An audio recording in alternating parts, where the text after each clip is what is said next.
we always see on TV or Instagram or Facebook, YouTube, whatever it is, we always see when stuff goes south, whether it be an officer involved shooting, whether it be an officer using excessive force.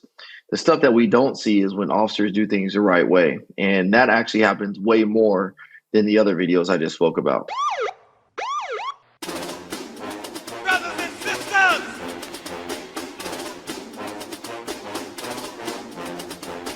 Brothers and sisters! I don't know what this world is coming to! You're listening to the Black and Blue Podcast, a discussion and celebration of the roles of African Americans and other minorities in U.S. law enforcement. Your host on the Black and Blue Podcast is Dale Peters, a law enforcement professional with over 20 years experience in the business. Hop on board this Black and Blue train of interviews, current events, and pop culture conversations. So get ready. The Black and Blue Podcast is coming at you right now. All right, ladies and gentlemen, welcome back to the Black and Blue Podcast. I appreciate you for joining me here today. My name is Dale. I'm the host. Thank you for joining me each and every week. This is season 2 of the show. This show is growing immensely. I appreciate everybody, all my guests, all you guys out there that are liking the show and all that. And before I get into that, make sure you like and subscribe to the show on Facebook, our YouTube channel, podcast, Twitter. We are everywhere, so make sure you do that. And I appreciate you. But my guest here, you can see him right there. That's my man, Ryan Tillman, breaking barriers. Everybody, welcome him to the show. What's going on? Sound effects. I definitely need those sound effects there. I like that. Those aren't sound effects. They got kids. They back here. This is live in front of a studio audience right now. So what's going on, my brother? I appreciate you coming on. How you doing, man? Man, I'm doing good. If I'm talking low, it's only because I am recording this from the comforts of my own home. Typically, I don't do that, but I'm at home tonight, so kids upstairs going to sleep. Yeah, you got to be on the low so you don't wake them up, huh? Say, hey, kids, what's going on? I'm on the show. I ain't trying to wake them up for you. I know how it is. I used to have young kids. I might get the eye. I might get the look. Well, man, I appreciate you for joining me here on the show. So I mentioned everybody, you with Breaking Barriers United. We'll talk about that as well. But you are an active police officer right now. We both work out here in the Inland Empire, out here in California. Tell everybody where you work and what you do there right now. Yes, sir, man. So I am a police officer. I'm a corporal, actually, for the Chino Police Department. I'm assigned to our quality of life team, where we focus on dealing with quality of life issues. So that can be anything that's homeless related, ongoing issues with, businesses, whatever it may be. So our job is to go there and just, figure out if we can find a long-term resolution as opposed to continuing to respond to calls and being reactive to problems. Okay. All right. How long you been doing that? So I have been an officer for a little over 7 years now. And I just recently got reassigned to this new unit probably about a month ago. So prior to that, I was on patrol for a year and a half as a corporal. Then before that, I was a school resource officer for about a year and a half. And then before that, I was on patrol for like 4 or 5 years. So I've been doing some moving around, but wouldn't trade it for the world. Yeah, that's how it is with departments. You move around, get some experience. Well, you were an SRO for a little while. I was an SRO. I kind of still am right now, but with COVID, they got me reassigned to the Detective Bureau right now. But with COVID, it's kind of messed everything up. How the schools out there in Chino, are the SROs back? Are the schools back? Yeah, it kind of sucks, man, for everybody. They've been they obviously, because there's no students in school right now. A lot of those guys have been reassigned, doing a lot of Detective Bureau work as well. So on one hand, it's good for them because they're getting that investigative experience. But on another hand, it sucks because the best part about being an SRO is being able to interact with the students. And so since there's no students right now, it kind of makes that job a little bit hard. Yeah, definitely. And then with your assignment right now, how's that working with COVID? How's that affected that? My assignment has been good. I mean, there's really no change there. I mean, homelessness is homelessness, COVID or not. So we've been good there.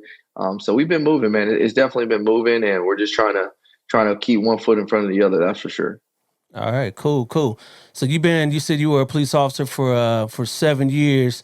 What made you want to get into law enforcement? Is that like something that you always wanted to do, or how'd that work out for you? Yeah, no, absolutely not. So I had no aspirations of becoming a police officer. Growing up, grew up in Rialto, went to Rialto High School, and then I went on to college, played football in college. And my goals coming out of college were to go out there and be an entrepreneur, run my own business. And so once I graduated from college, moved back home, met my wife, and at the time I was working for Abercrombie and Fitch, and then trying to start little small businesses here and there, and those things weren't panning out. So then I also started selling insurance, and that was up and down. And so at the time, my wife and I had found out we were pregnant with our first child. So then I was just like, you know what, I can't be doing what I'm doing now in order to support a child. So my dad's friend at the time, he worked for Ontario Police Department as a captain, and he was trying to recruit me. He said, "Hey, you should be a police officer." And I was like, no, I'm not working for the man. I'm not doing none of that. I'm about to Uh, be no pig. Because based on some of the bad interactions I had in my past. And so, long story short, man, I was like, you know what? I prayed about it. I'm a godly man, and I put my spirituality part first. And so, prayed about it, and the door just kind of flew open from there. So, got hired by Chino Police Department. They sent me to an academy. Graduated like number 2 overall, and then made it back to my FTO program, and I still wasn't sure if this is what I wanted to do. I was like, man, wow. like I just feel like every time I pull somebody over, I was like, I feel like I'm messing with them. So Yeah. it wasn't until I got off on my own as a solo police officer that I was like, you know what, like I understand why police officers are needed, and so I embraced it, and then that's when I realized, like, I need to go out there and educate people what law enforcement truly is, because I got to see things from a different lens. So that's kind of how I got to be a police officer and start Breaking Barriers United.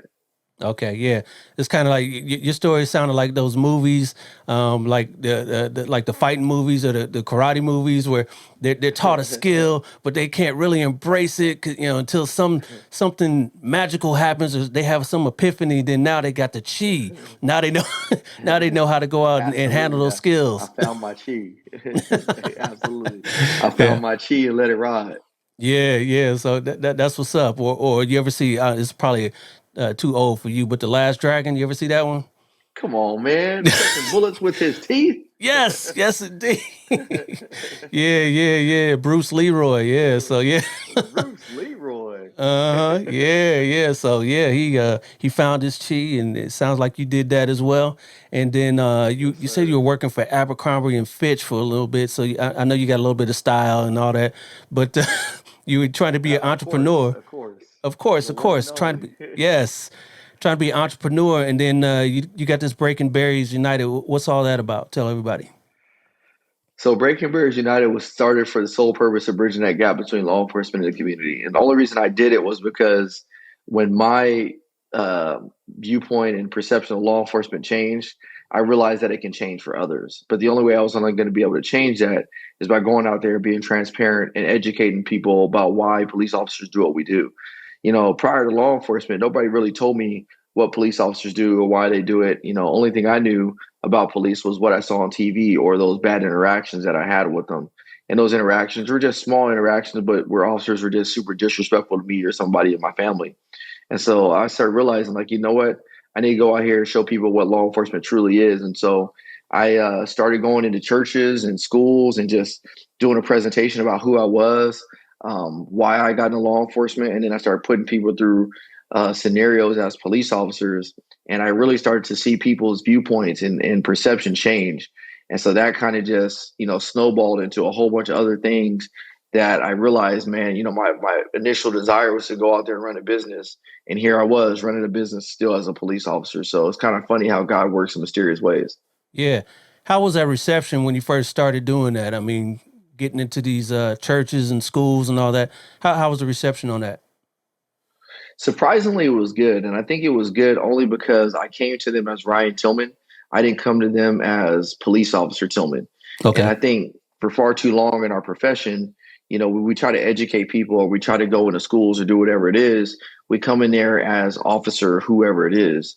And so we lead with the officer as opposed to just leading with ourselves. So I just made it a focus to lead with me And then the byproduct of that was, man, like this dude Ryan is kind of cool. And he just so happens to be an officer. So then people started to see similarities in myself and each other. And then that's kind of when it was like, you know what? They took to that really well.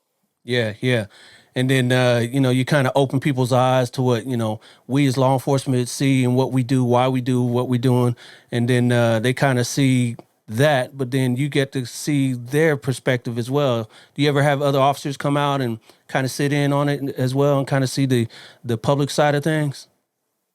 Oh, absolutely, absolutely. I've had that happen a few times. As a matter of fact, I would actually get officers involved in the role playing because I wanted them to be able to interact with the audience as well. And it was great because at the end of it, we did like almost like a symposium where we would have the officers answer questions that were fielded by the audience and things like that. And so it ended up turning out to be a very educational event. But not only that, it was a lot of healing tied to it. So with Yeah. that healing, I realized like, man, like we can really change people's perception one person at a time. Yeah. A lot of the stuff that happened over the summer with BLM and Breonna and George Floyd and all that happened during COVID as well. So I'm sure you couldn't get out to do those events since then. But have you been able to do any events since those events?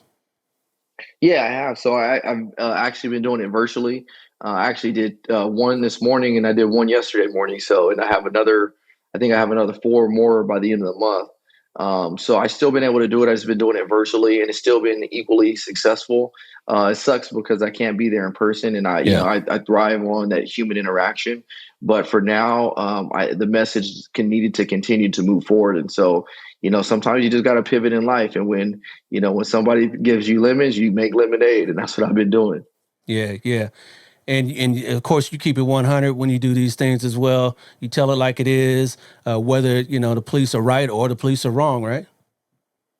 Absolutely, you have to, and it hasn't been the popular thing to do sometimes amongst both sides, whether it's Mm-hmm. somebody in the public or whether it's somebody in law enforcement. Example, like when I talked about the Breonna Taylor situation, there were a lot of people in the community especially in the Black community that didn't want to hear what I had to say.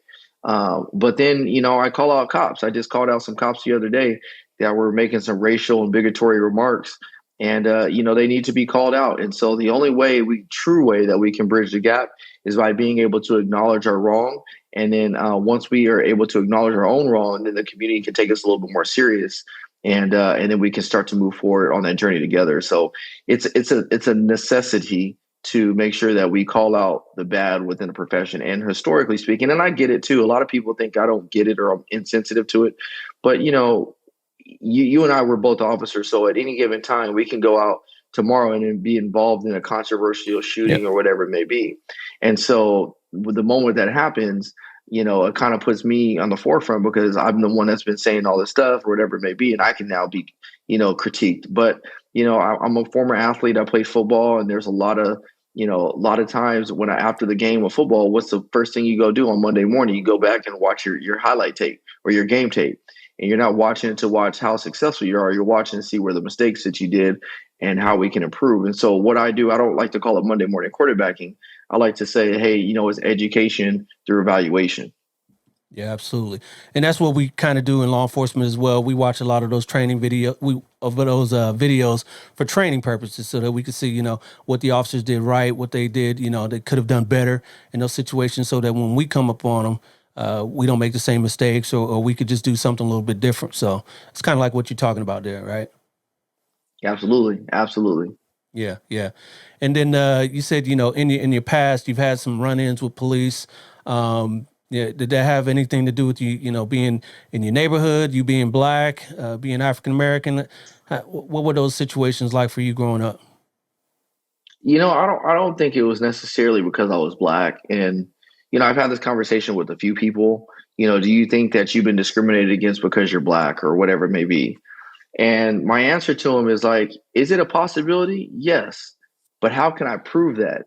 And that's the burden. And that's the hard part is like, how can we actually prove that the discrimination is because I'm Black or because I'm this or whatever? And so, because it could be a whole bunch of other things, somebody's hating on you. I've had that happen many of times. And Yep. so, although I know I've been discriminated against, whether it's because somebody's hating on me, whether it's because of the color of my skin.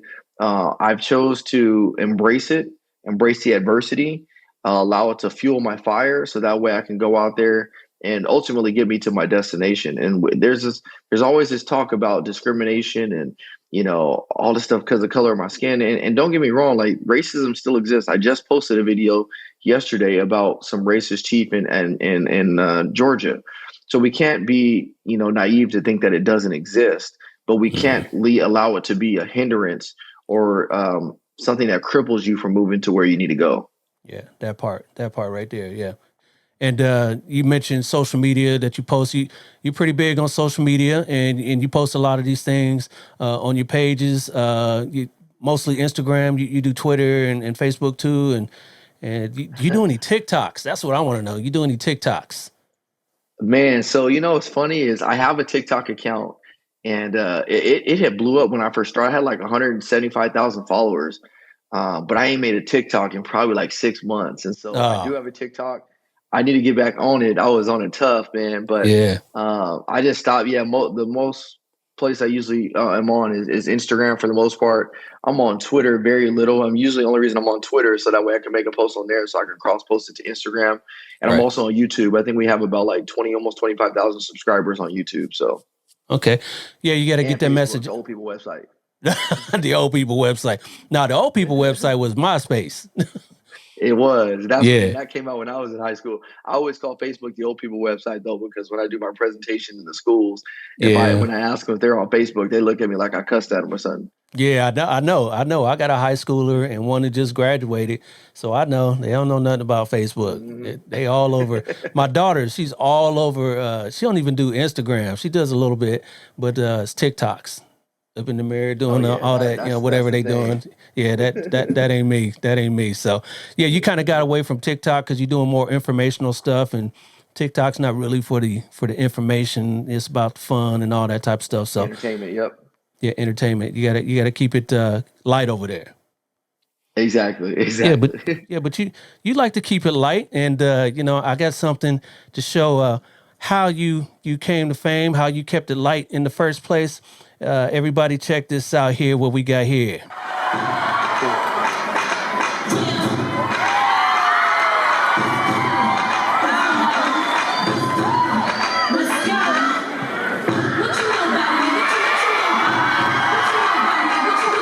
Can't touch this. Uh-oh.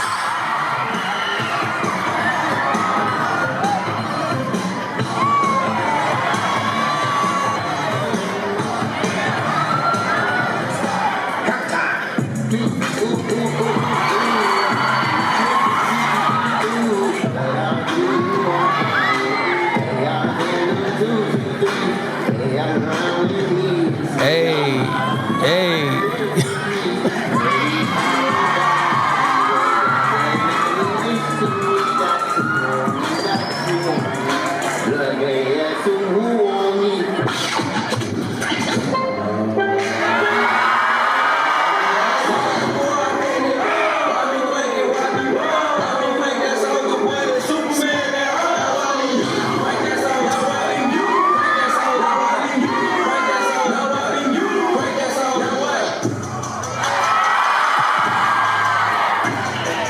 That's what's up.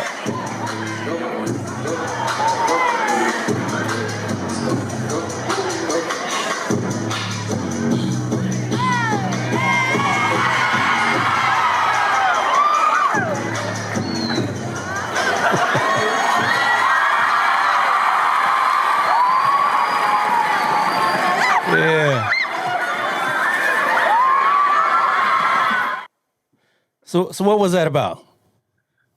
Man, good times, man. That was a memory that will last forever. So, like I said, I did a stint as a school resource officer, and that was probably one of the most valuable positions I ever had, man, just because I truly got to see the impact that I left on the students on a day-to-day basis. I mean, I dealt with kids that had suicidal ideations, depression, kids that were going through drug addiction, whatever it may be. And so every single day I got to make an impact on those students. And so when I got promoted to corporal, One of my things that had to happen was I had to leave the school and go back to the street. And so usually when you do a SRO stint, it's about 4 years long, the life of the freshman class all the way through their senior year. And I had only did a year and a half, but that year and a half was probably the funnest time I've ever had. And so I needed to go out with a bang. So I was like, what better way to go out with the bang than do what I love to do most, which is dance. And so I was like, I did a choreographed dance with the team, and that's what happened. So how did that come about? Did they approach you? Did you approach them? How did that happen? No, I approached them. I had said when I found out that I was going to be leaving, I had told the principal. I was really close to the whole staff, and I said, "Hey, they were all sad when they found out that I was going to be leaving." I was like, "Yeah, I'm going to be leaving. The students don't know yet, and they're probably going to be disappointed just because you can get it. As SRO, you can get a vibe whether or not your students like you or not. And so I think the students really, really liked me a lot. So I approached the dance team. I thought about what I wanted to do. I approached the dance team. I said, "Hey, let's do a choreographed dance." So I'll announce that I'm going to be leaving the school, and then right after that, I'm going to give them one last memory so they'll never forget it. And that's kind of what that was. Yeah, that was dope. All right, now how long did that take to put that together, though? Surprisingly, 2 weeks. Okay. Surprisingly, and it really wasn't even a full 2 weeks either. So, I've always loved to dance. So you just kind of showed me something a few times, and I'll kind of just get it. Certain things. There's certain some of these new TikTok dances, man, I can't keep up. I'm like, man, I've been practicing that for years and still won't get it. So. Yeah, I kept it basic. I kept it real basic. Nah, that was good, man, and that went viral, and a lot of people picked up on that, and then other officers across the country were doing the same thing as well. So, man, I appreciate you. That was a lot more than I could do. Let me tell you that. I wasn't. I'm not out there trying to do that.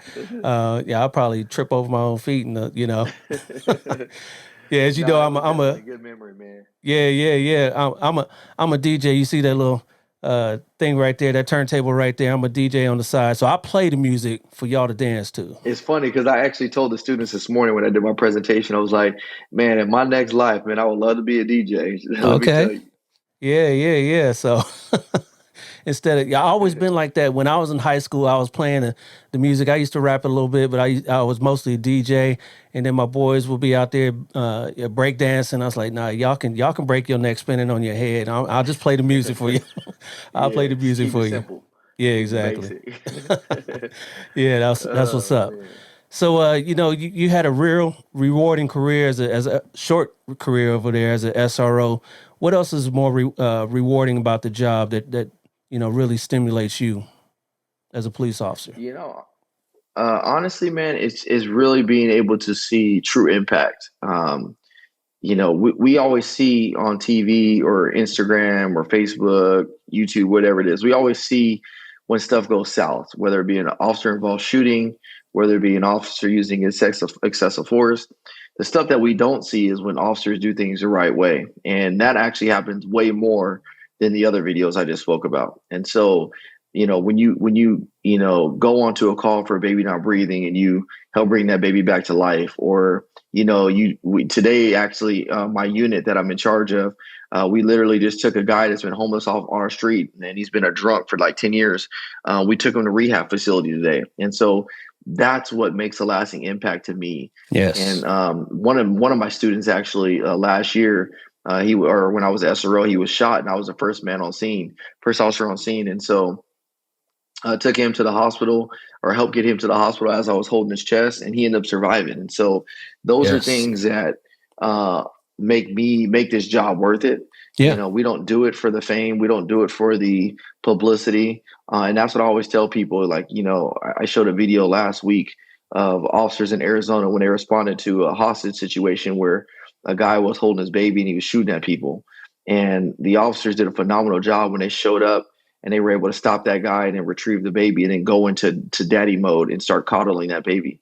So those are the things that make this job worth it. And that's why I always try to motivate all the other officers out there. Like, the reason we signed up for this job is because we needed to be there for somebody in their darkest hour. And so that's what we'll continue to do, is to answer that call. Absolutely. And I love platforms like yours, and what I'm trying to do in mine to show the positive interactions that law enforcement has out in the community. Whenever you see us on the news or social media, it's something negative, right? So, whatever we can get that other side out there, and that's not sexy. We know that for the media, but we got to do our part to keep pushing that narrative that it's not all negative. It's not all negative out there. We 99.999% of us are out there doing good stuff every Yeah, day. absolutely, absolutely. Yeah, yeah, and we're human. I mean, we're gonna make mistakes. It happens.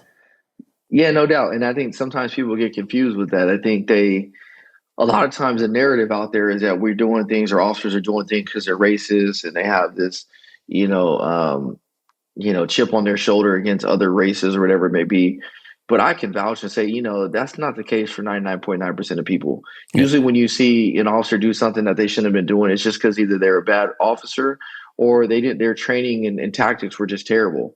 And so that's usually what you see, or usually the mistakes that they made. It's not because these officers are what the media is portraying us to be as like animals. And so that's why I do a lot of what I do on Breaking Barriers United is just education, because I realized if I can actually educate you and walk you through some of these critical incidents and things like that, it kind of takes the wind out of your sail, and you really can't say much else after that.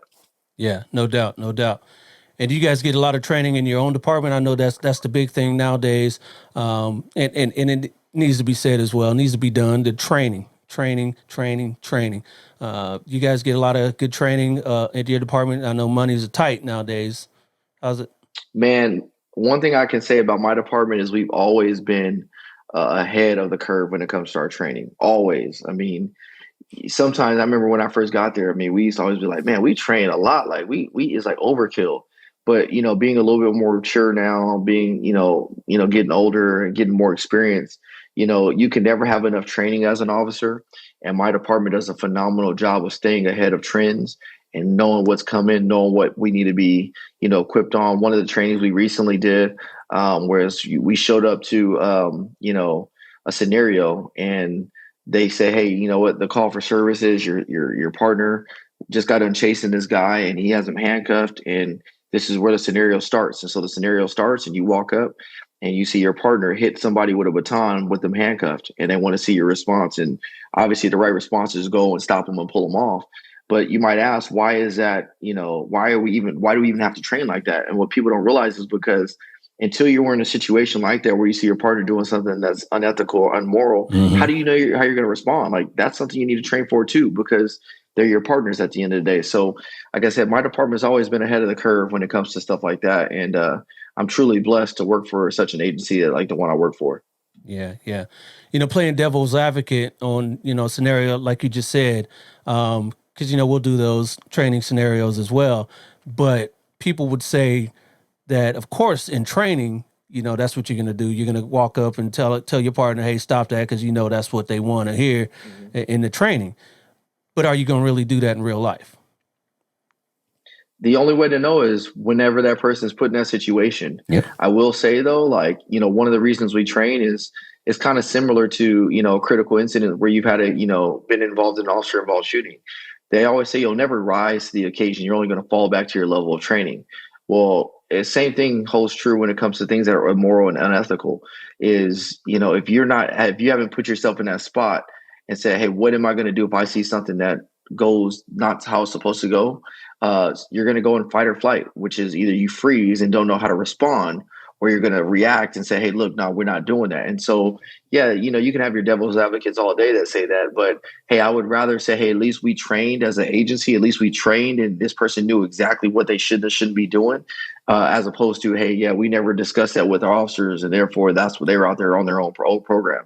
Right, right. And then, with the George Floyd thing, that's what, the duty to intercede sort of thing. But, people do intercede, officers do intercede on the daily all across this country.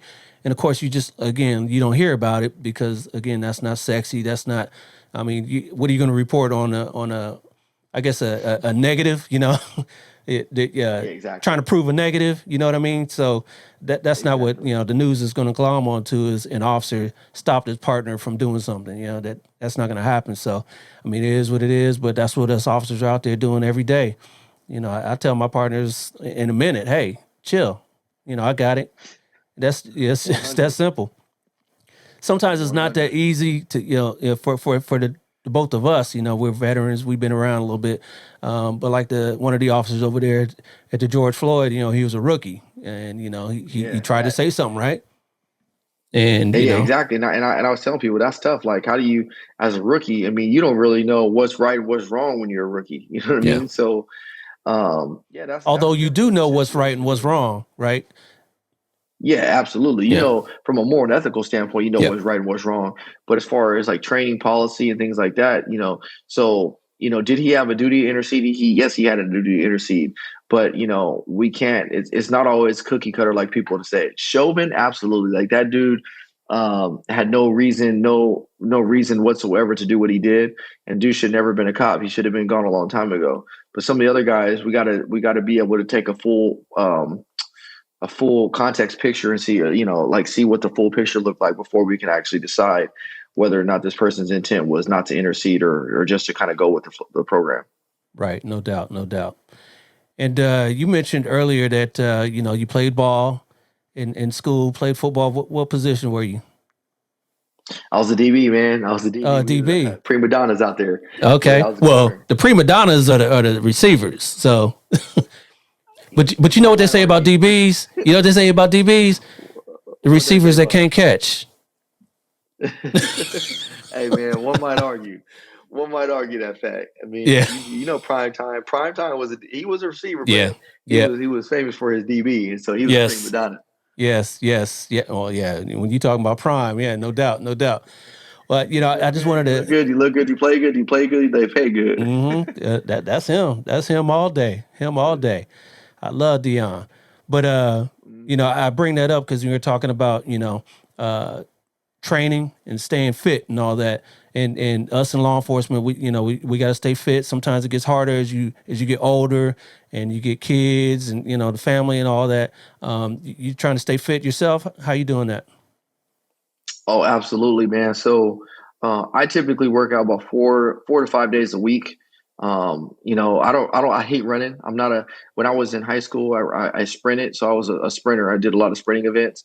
Now I'm not doing any sprinting events, but what I do is I don't really do long runs, but I usually run about a mile every day. And then on like once a week, I run like 2 miles, but I run that 2 miles pretty fast. So I think last week I ran it in like under 16 minutes. So it was like 15 and a half minutes. So I was moving. And then I'll just try to eat better and then work out, do a lot of weightlifting and stuff like that. So as I get older, I'm 33, going on 34 this year. Got 3 kids. Want to make sure that I could stay in the race. Man, I don't want to end There the you go. race because of something that I didn't do. Yeah, no doubt. I'm a little bit older than you, just a tad, and I still try to stay fit a little bit. We opened up with the gyms with COVID, they closed, open, close, open, close. So the wife and I, we decided to make one at the house. So we got a pretty good Nice. gym at the house now, so I don't have to worry about that. And just trying to stay on top of that. You got to not only just for law enforcement, but for life, right? Well, for life, and then going back to the law enforcement aspect, like we do ourselves a disservice to the people that we serve when we're not in physical shape. It's not fair to them. Like, yeah, if they're fighting with you, they shouldn't be fighting with you in the first place. But it's not fair to them that, if they fight with you and you start feeling like you're in danger for your life and you end up taking their life because they were on top of you, whatever it may be, when you could have maybe, if you were in a little bit more shape, could have been able to use something that was less lethal to, preserve their life. Because let's say they weren't in the Yeah. right mental capacity at the time of their interaction. So, it's a service to the people that we serve, or it's a duty to the people that we serve. And so that's another reason why I try to maintain my level of fitness, because I don't want to have to take another person's life because of my being out of shape, or I don't want to, that day to come where I don't come home to my family because I wasn't in shape to fight for my Yeah. life. Amen. Amen. And it can happen in a minute. 1 minute you talk to Anytime. somebody, and the next minute, they get crazy on you, and you got to fight, right? Anytime. Yeah. Anytime. And speaking of which, we another video I glommed from you, talking about these sorts of things, and in relation to breaking barriers, teaching the kids, what we do on the daily. Here's another video, and you can kind of walk us through this here. Check this out. Hey, what happened yesterday? Oh, officer, man, my girl was just tripping, man. She was on another one. She was just tripping, but it's all good, man. You sure? Yeah, man, she was crying, man. She was just upset, man, because the Dodgers lost, and she's a Dodgers fan, and so I was just talking about, oh, your Dodgers lost again. From what I've heard yesterday, you were beating her. Whoa, why you gotta get so aggressive with me, officer? Like, that's messed up. You mind if I just get my jacket? It's kind of cold. Yeah. I can get my, all right, cool. Hold on 1 second. So yeah, so what else can I do for you, officer? Well, I need you to help. I need to take you down and ask you some questions. Okay, for what? For the thing yesterday? Yeah. Okay. Hey, man, you guys do a phenomenal job, by the way. Man, Elsinore PD, man, you guys are on top of it, man. I just want to give you kudos. I don't know how you guys do the job that you guys do, man. It's phenomenal. So where do we got to go? Where's your car at? Over here. All right, everybody, give him a round of applause. So as you guys have just finished watching that scenario, one of the comments that I've gotten recently was that the scenarios that I present to students are very unrealistic. So what do you think about that? Are they unrealistic? You can finish up here. They're definitely not unrealistic, man. That scenario that we just watched actually was a situation that happened in Arizona, and I don't know if it's that video. There's another video I actually show what I was referring to in Arizona, where an officer responded to do a follow up investigation to domestic violence, and the guy was cool, calm, and collected with the officer. And unfortunately, that officer let that guy grab a jacket because it was cold outside. And when he grabbed that jacket, there was a pistol inside of it, and he pulled the gun out, shot the officer a couple times, and then stood over him, executed him, and then turned the gun on himself and killed himself. And so, even though when I do those scenarios, they seem like they're unrealistic, the one thing about our job, the unique thing about our job, is there's nothing unrealistic in this job whatsoever. And that's because you're always dealing with the unknown. And when you're dealing with the unknown, you can go on a call for service one time and it could be something that came from a movie. And so that's why it's always best to train as hard as we can for the unknown to the best of our ability, because you never know, that might be us at any second. Yeah. And when you do that with high school kids, and how do a lot of them do? Do you have some that actually do pretty well in those scenarios? Surprisingly, sometimes I do, man. And what's crazy is a lot of times the ones that do really, really well are the ones that actually don't like cops like that. Oh, okay. One of the things I've seen is because they have a level of life experience that they've been afforded and they don't realize it. So I try to be that person that kind of sees it and draws it out of them and allows themselves to see, like, man, I can actually go out there and be a part of the solution as opposed to the problem. And so, yeah, surprisingly so. Like I remember doing a domestic violence one time, a scenario, and the student, the role player that was doing it, man, did a phenomenal job with his command presence. And it was actually one of the most popular videos I posted as well. So yeah, sometimes they do a really, really good job. Yeah, that's dope. Do you have any, when you first went in, they weren't thinking about, law enforcement, and then after, kind of interactions like that, they're kind of thinking, maybe law enforcement in the future? All the time, because all it takes is for me to put them in the shoes of an officer, so that way they can see themselves in that uniform. And then when they actually talk to me, and I may sound like them, or I dress like them, or I think like them, that's all it takes, man. You just need one person to really just show them, like, yeah, you can actually do this job. And then now it really just changes their whole mindset of what law enforcement is. And now they're out there getting ready to go into the police academy themselves. Yeah, that's what's up. And that's what it's all about, And for me, and it's not just to get people to be, on the side of law enforcement, but again, just like you, just let people understand us, why we do what we're doing, so that when they talk to us or when they see these situations, they can kind of understand and not, F the police and we always doing wrong. They can kind of get, both sides of the equation there. So that's what's up. Yep, it's good exactly. that you getting that out, and you get that a lot. I know you say you go to churches. Do you, a lot of adults, are they kind of getting that same experience and that same exposure, and they're kind of changing their minds as well? Yeah. Oh yeah, for sure. I mean, I've seen adults' mindsets change completely, 360. I always talk about some of my success stories. There's a guy on my Instagram who's been following me since the time I very first started. And when he first started following me, he was one of my naysayers. And I like to call my regular naysayers. They'll follow me, everything I say or put out, and they always got something to say about it for the negative.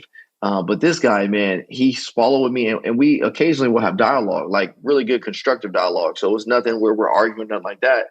And slowly over time, what I've seen happen is he will now start defending cops, and he'll post things on his own page about officers doing things right, or calling, the suspects wrong, or whatever it may be. And this is somebody that was always like a huge cop hater. And so those are some of my success stories. And that's happened quite a few times, man. So that those are the situations and experiences for me that make me keep doing what I do. Yeah, absolutely, absolutely. So you've been on the department for 7 years. What's the future hold for you? I don't know, man. I definitely want to continue to move on up. I'm gonna go where the Lord leads me. I definitely would like to promote one day, but for now, I'm gonna just continue to stay in my assignment as a corporal, of the quality of life team, and really try to change the quality of life in the city of Chino for the better, and elevate that team so that way. Because if our team is elevated, then that means the community is elevated. So Yeah, we'll see what God has in store for me. That's for sure. absolutely. What's the prospects for in your department? Had there been many minority, particularly African American officers in admin, lieutenant and above? Only one in history, and he's actually one of my mentors, and he actually retired last July. So Rodney Lombard, good friend of mine, like family, and he was the first African American to promote to the rank of lieutenant. And so, my goal is to go and be the second or third or whatever it may be. Mm-hmm. But we definitely need to see people of color, get into this profession and want to have success within the profession. Yeah, yeah. What's kind of the demographics of Chino? It's kind of weird. So, predominantly speaking, it's probably Hispanic, but on the south end of our city, we're actually getting a larger Asian population because we got a lot of newer homes coming up and things like that. The amount of African Americans, very, very small percentage of people. And so we'll see what happens. I mean, it's the city is continuing to evolve. It is. It is. Chino's growing. That and your neighboring Chino Hills as well, always growing. Exactly. Yeah. Exactly. Well, and I asked that to see, if your department kind of mirrors the community. It does. No. Yes and no. I mean, we have a large Caucasian community as well. Wouldn't say Caucasian is the more dominant race in the city, but Caucasian is a more dominant race in our department. So I wouldn't necessarily say it completely mirrors it, but we're definitely taking steps in the right direction to make sure that our department can mirror the community as much as we can. Yeah, yeah, and that's kind of par for the course in our profession. It's mostly Caucasian dominated profession, male dominated profession. You guys are taking steps to recruit more minorities, more women, more gays, lesbians, and all that sort of things in your department as well. Yeah, yeah, they're definitely open minded, man. And like I said, if you're qualified to do the job, then there's nothing that should disqualify you because of who you are as a person Yeah. in your private life. Absolutely. And, we got to try to go out there and recruit more. That's kind of what we're trying to do in my department as well. Actually trying to go out there and be purposeful and trying to recruit minorities. So, you got to have it in your mindset that that's what you want to do from the top down and then to make that happen. Exactly. Exactly. All right, Ryan, I appreciate you for coming on. A lot of good stuff, man. A lot of good info. We saw some of your videos and, some of your dance moves, right? Hey, you know what, man? If anybody needs a lesson, I teach dance on the weekends, so holla at your boy. No, I'm just playing. But no, it was a true honor, man, coming on. I know we've been talking about doing this for a while, man. So I'm glad we finally were able to make it happen. It's all good, man. We both busy, man. I understand. I appreciate you, but you're not out of here yet, man. There's a game that you got to play with me, and this game here is called.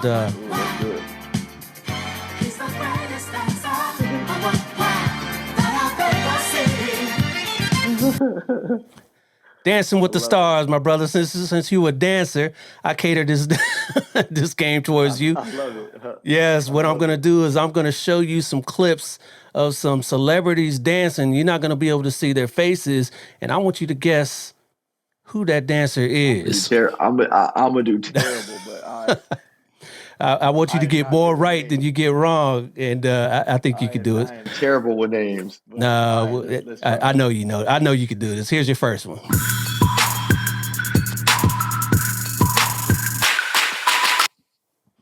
Who do you think that was?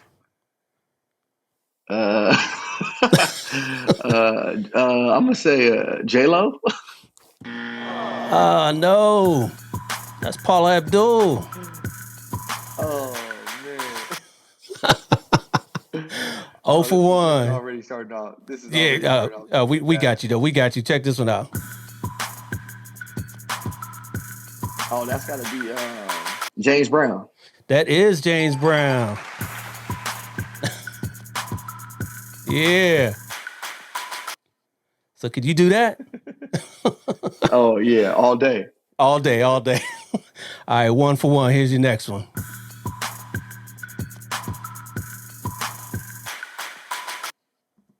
Who do you think that was? I'll give you a hint. Chris Breezy, Chris Brown. That is Breezy. Yes, 2 for 1. All right, see, we get you through this. Here's your next one.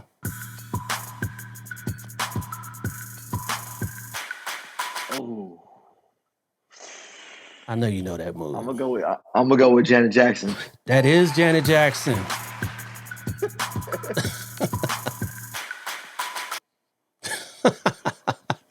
All right, here's your next one, bro. Here's your next one.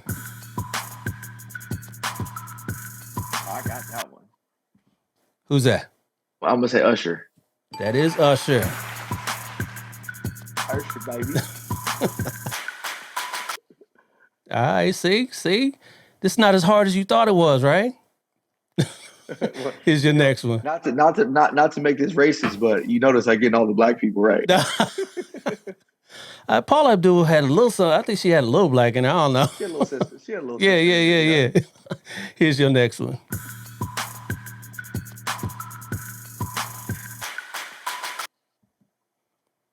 That's gotta be Mike. That was not Mike. That is Boogaloo Shrimp from Breaking. You ever see that movie? No. That was a No. Mike move though. Yeah, well, yeah, kind of. That was a classic movie. You need to get on Breaking. Him and Shabba-Doo. They used to do the pop locking. Oh, That, I know that's before your time, but come on now. That's classic. Here's your next one. Okay, 4 for 2.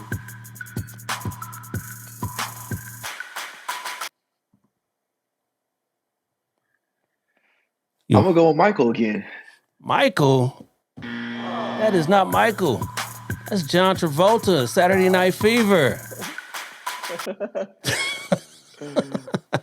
Oh man. Oh man, come on. Let's catch you back up. Let's catch you back up. Come on, here we go. Oh, okay, that's Michael. Who's that? Only one that wore socks like that was Michael Jackson. That is Michael Jackson.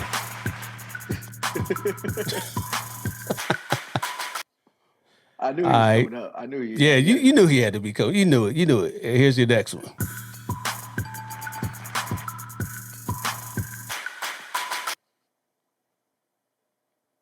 You guessed it earlier. You get who? Yep, J Lo.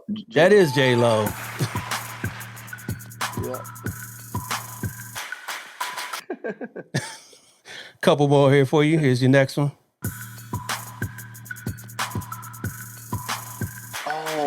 Oh, That's real old school. my man's name. Yep, I can't remember my man's name though. He's the tap dancer.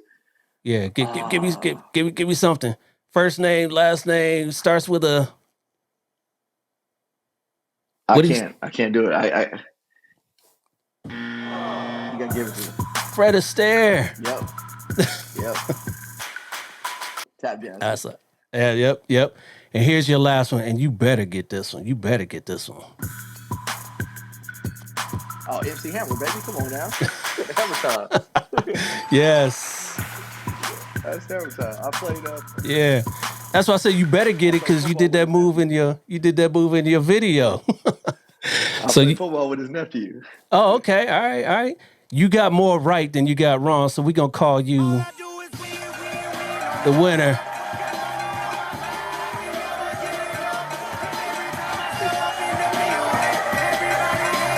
Go up.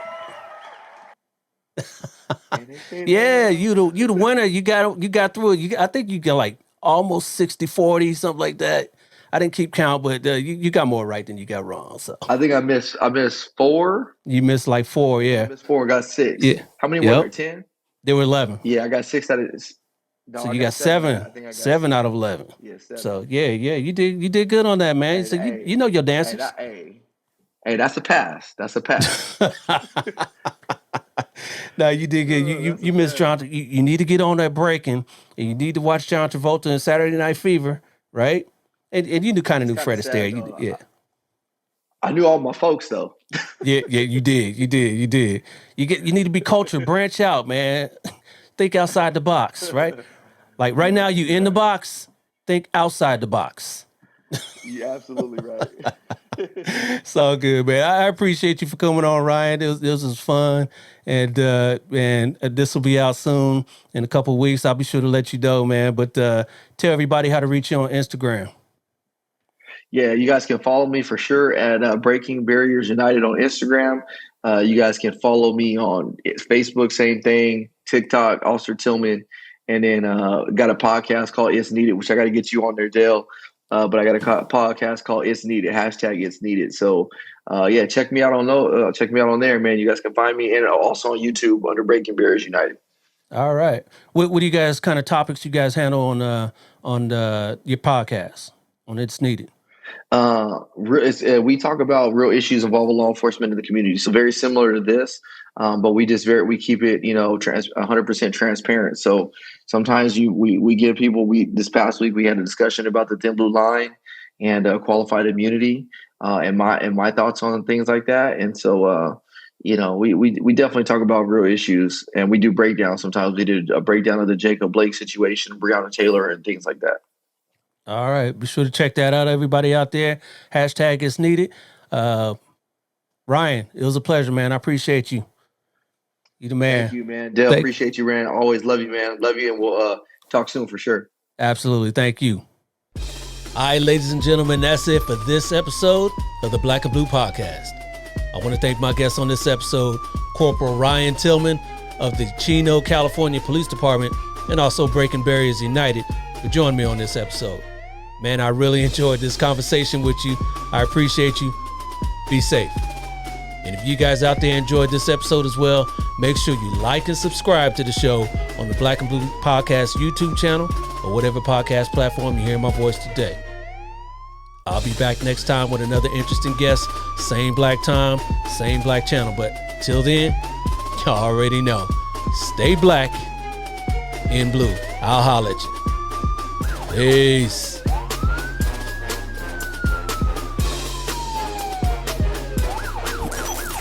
This has been a Maitre D Entertainment presentation.